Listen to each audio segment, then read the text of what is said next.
भारतीय banking system आम आदमी के लिए सहारा या लूटने का जरिया।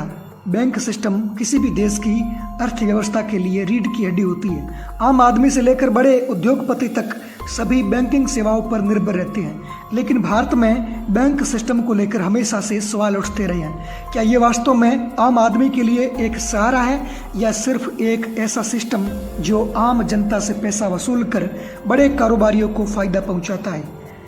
बैंक सिस्टम का महत्व देखें। बैंक लोगों की बचत को सुरक्षित रखते हैं और उस पर ब्याज देते हैं, लोन और क्रेडिट सुविधाएं देते हैं। जरूरत पड़ने पर लोग होम लोन, एजुकेशन लोन या बिजनेस लोन ले सकते हैं। डिजिटल और कैशलेस लेन देन की बात करें तो बैंकिंग सेवाएं डिजिटल लेन देन को आसान बनाती हैं। आर्थिक स्थिरता की बात करें, अगर बैंक सिस्टम मजबूत हो तो अर्थव्यवस्था भी स्थिर रहती है।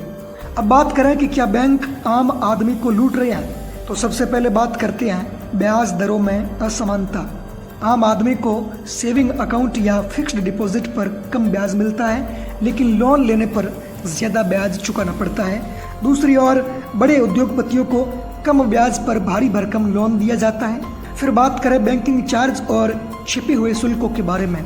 एटीएम ट्रांजैक्शन की लिमिट के बाद चार्ज लिया जाता है। SMS charge, account maintenance charge, card fees, service charge जैसे कई शुल्क आम आदमी से वसूले जाते हैं। एनपीए और कर्ज माफी की बात करें तो आम आदमी अगर लोन न चुकाए तो बैंक तुरंत कानूनी कार्रवाई करता है, लेकिन बड़े उद्योगपति करोड़ों का लोन लेकर डिफॉल्टर बन जाते हैं और कई मामलों में सरकार उन्हें राहत भी देती है। विजय माल्या, नीरव मोदी जैसे घोटाले इसका सबसे बड़ा एग्जाम्पल है।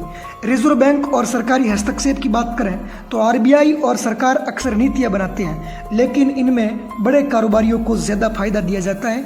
नोटबंदी और बैंकों के मर्जर जैसी नीतियां आम आदमी के लिए परेशानी का सबब बनी। तो फिर हमारे देश में बैंक सिस्टम किसके लिए बना है? बड़े उद्योगपति और अमीर लोगों को फायदा मिलता है। मिडिल क्लास और निम्न वर्ग के लोगों को लोन, ब्याज और चार्ज के नाम पर लूटा जाता है। डिजिटल बैंकिंग के नाम पर कई नई फीस जोड़ दी गई।